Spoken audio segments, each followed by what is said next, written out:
Good morning, ladies and gentlemen. I am Meadsyreplays and welcome back to channel. Today we're going to be looking at the Tier 6 USA light tank, and that is the Chaffee. The Chaffee's been changed quite a bit, and I mean quite a bit. And what I mean by that, from when it first came, it was a Tier 5. And it was an okay Tier 5, nothing special, but it was kind of a quick tank with no armor and a very quick reload. And I like that in tanks. Majority of time I get on better with quick tanks with no armor, with a quick reload, and the Chaffee is one of them. Now it feels a lot better in Tier 6 than it did in Tier 5. So because it has been gone up to Tier 6, it's been given more DPM, more armor, and it's actually a really nice tank.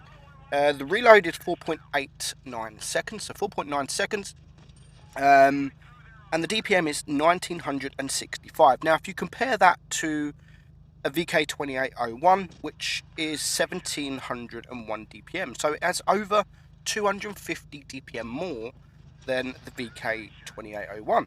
MT25 is also 1771, so around 200, also more than that. So the DPM is very good. It has 135 penetration, which is quite a bit less than the VK28, which is 157. It has more than the MT25, so it's kind of average. It isn't great, but it's not like the worst. Very troll, and you're going to see some shots here, especially against the Kuro Mori Mini, and we're going to have a replay at the end to also we struggle against the Kuro. So it has a 76 caliber gun, and as I've said, it's a 4.89 second reload. That's a rate of fire of 12.28. Aim time very good at 1.9. Dispersion is not so great at 0.53, but it has 10 degrees of gun depression, and the speed is 56. Now the tank has absolutely no armor at all, so anyone can basically shoot you in the face with HE and easily penetrate it. Now here we have that Kuro Moni Mini. It's so troll, and to be honest, I should have aimed, and that's the second bounce. The Kuro was nearly full hit points, and we haven't managed to pen him there. There's the third bounce, and are we going to get a shot in? We're going to get one shot, and my good man Bushka's baby Andy, who helped me make this video, and we do get the ace to 2,000 damage, 166,000 credits. That is with the missions, so it's not too difficult to ace, especially if you play Supremacy, as it's a quick tank, as it has the quick firing gun. Now next up we're going to see Howard the Duck. Now I've had this replay for quite some time, and I kept it back because I did intend to make a Chaffee video. It's actually a few months old, and he does a fantastic job. He does a great job. Now he's flanked around, and you can see the enemy have one medium and one light tank, and he is flanked all the way around, hasn't spotted anyone, so he is going to keep on flanking. Now he's got a shot on the Panzer IV, gets a nice shot, and he's not going to get spotted because he is way too far away from the enemy team to actually be spotted. So he's getting some free damage now on that Panzer, and the Su-85-1 can take him out. So now there is the KV-2, and again, he's in a good position. He's in a great position. Even though his team are dying, which they are, he's still getting damage done, and as soon as he's got no shots available, he is on the move. And with the distance he's at, he's not going to get spotted. He really isn't going to get, and he hasn't been spotted all battle. His team are 2 tanks down, and the enemy are only 1 tank down. So he's not got no shots at the minute. So he's not waiting around. He's got no shots. So let's keep going. Let's try and get some shots. And just unfortunately, by the time he does get to the enemy team, most of his team have started to die. So the AMX-12T there, he can get a shot into the rear of him. The T-34-85 takes out the SU, so it's now a 3-on-6. He gets that one last shot on the AMX. Now he has to hide because As I've said, the armor is absolutely terrible, and the KV2 can easily one-shot you anywhere in the face. So he does need to be careful with that KV2, and you can see the KV2 looking. Luckily, the KV2 hasn't got great accuracy, so the speed on this tank, it's going to be hard for that KV2 to actually hit him. But his awareness of that KV2 is fantastic. He knows he's there, but I'm just unfortunate. It's now a 1-on-5 situation.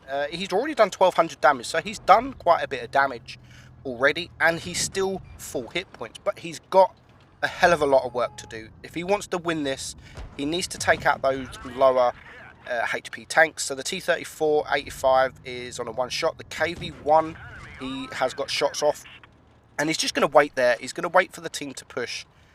He's going to try and separate them, which is the best thing that he can do. So the T-34 should be the first on his list, because he's basically a one-shot. He's on his own. You've got a tank that's capping. Luckily, he gets that shot without getting a shot in return. He needs to save his hit points. If he's going to win this, he needs to save his hit points. I love what he's doing now. He's gone to reset his camo.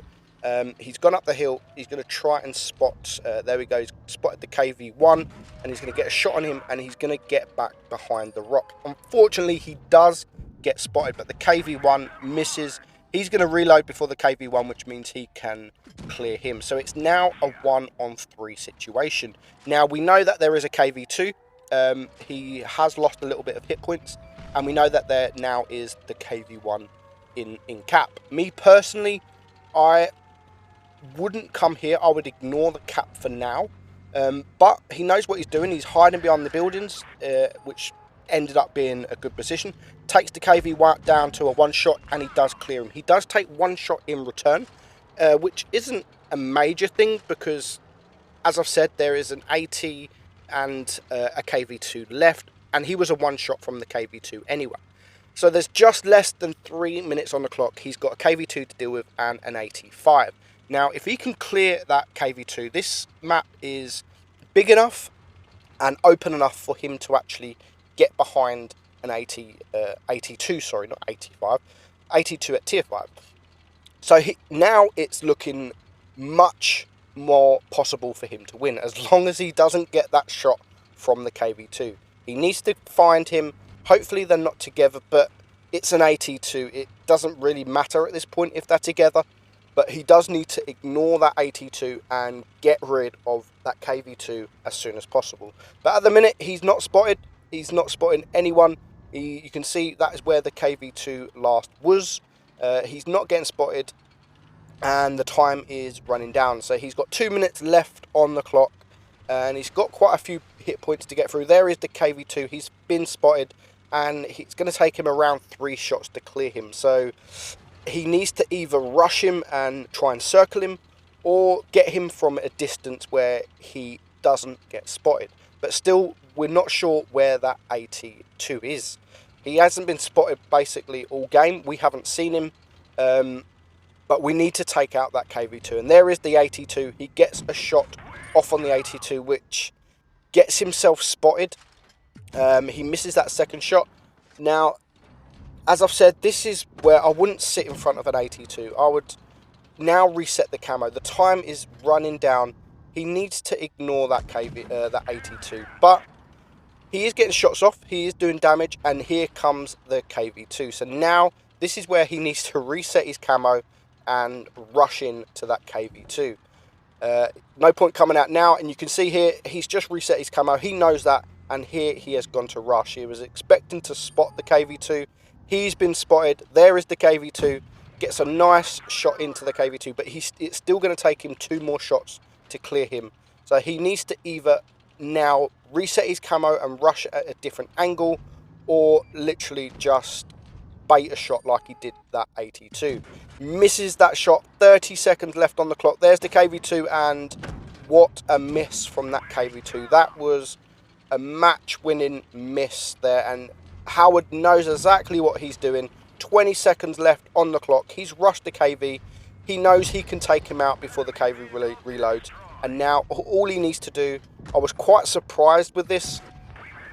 He needed to rush this AT2, but instead he just sat in front, He does manage to win the game with 5 seconds left on the clock, but it was very, very risky. 5 kills, 3.4k, 3.6k damage, 1 against 5. He gets the Kolobanov, gets the ace, gets everything, and very well played. Just by the skin of his teeth, he manages to get that win. So next up, we have Mahmoud Hassan. Now, this battle, he does a few errors, and we're going to see the troll Kuro again in action. So he's flanked around. Now, a few of his team are with him, but if you look at the minimap, there's like 3 tanks that are still in spawn, and there's quite a few enemy tanks here. So the reload, as I've said, is a really good, and he's playing it exactly how you should play it. Using those ridge lines, poking in and out every time, 4.9 seconds, and unfortunately the MT25 decided to go full YOLO, and he died. So now we have the scavenger that is basically on his own this side of the hill. So they was focusing him, and now he's going to turn his back to the AMX-12T. But he has got the AC Sentinel also looking at him. So the AC Sentinel is looking at him. He's looking at the AMX. He's going to get rid of the AMX, which is a good decision. It is a good decision, but he's taking shots from the Sentinel that, to be honest, wasn't really necessary. He didn't really need to take those shots. But now the AMX gone, he can focus on the Sentinel. So it's 2 tanks down, 5 each. Here comes the KV2, which, as I've said in the previous battle, you do not want to get in the way of him. Now, if the KV2's not looking, should be the main target. And the KV2 has just shot. So if that was me, I would poke up and push up towards C and still hide from that Sentinel just to get the few shots in on the KV2 that was needed. But he didn't. He decided to sit back and wait, and for me, that's going to change the outcome of this battle. And you can see here the KV2 reloaded, and he took out another tank. So it's now 2 against 4, and the SU-100Y is very low hit points. But he's going to rush in, he's going to ignore the Sentinel, and he's going to go for the VK-2801. But the VK now takes out the SU. The KV2 is reloaded. He needs to hide from this KV2. He needs to bait a shot, because even if he reverses, I think he's going to be in a bit of trouble. He gets a lovely shot there into the KV2, but he needs to shoot him twice more. And is he going to bait a shot? There we go. He does bait the shot. The KV2 misses, which means he can finally rush him and take him out. But to be honest, that KV2 should have been dead a while ago. They should have focused the KV2 while he was on that long reload. Nice miss there from the Sentinel, which means he can get a shot into him. He needs to now be careful of the Kuro, because the Kuro is full hit points, and he's a 2-shot. So the Kuro doesn't look a great player, and he's not a great player. He's got the gun depression up here. He can poke in and out of that ridge. He can try and bait the shot, but he decides to drop down. To be honest, not a bad move, but what I would do different here, he's winning. It's supremacy and he's winning. There was no need, with the hit points the Kuro has got, I don't think that it was really necessary to run away. Now, they've got cap C, which is where he's at, and now the Kuro starts capping. He needed to stick around that cap to try and stop the Kuro capping, or he needed to rush back as fast as he can and either get B and then go and get A, because he hasn't got the hit points to fight. He needs to either get the Kuro into an open space, and so he can circle him, or he needed just to run away and go and get B whilst the Kuro was getting C. That way, after he capped B, he can go and get cap A before the Kuro was anywhere near. So here comes the Kuro. He is spotted. So now he's gave the Kuro time to push up, and he now hasn't even got time to cap base A. So he now needs to fight. He needs to fight, and he's got no choice. They've got 2 caps. If it was me, I would probably now just be shooting Pramo just to guarantee the pen. He misses there. The Kuro's pushing around. Now, here is one of the mistakes. He stops and he just pushes forward. Now, he didn't need to do that. He could have just kept circling, come at him from a different direction, and now we have that problem where, yes, he can circle him, but there's a building in the way, which is why he should have waited until he was in the open. And he does unfortunately die. He does get the Kuro down to a one-shot, but he still does a fantastic battle. Finishes that on 4,200 and 4,329 damage. So very well played, very good battle. Just a few little errors there that could have made you win. But I hope you enjoyed the video, guys. The Chaffee, very good tank. I quite enjoy it. And thank you for joining. I'm Meadsy, and I'll catch you soon.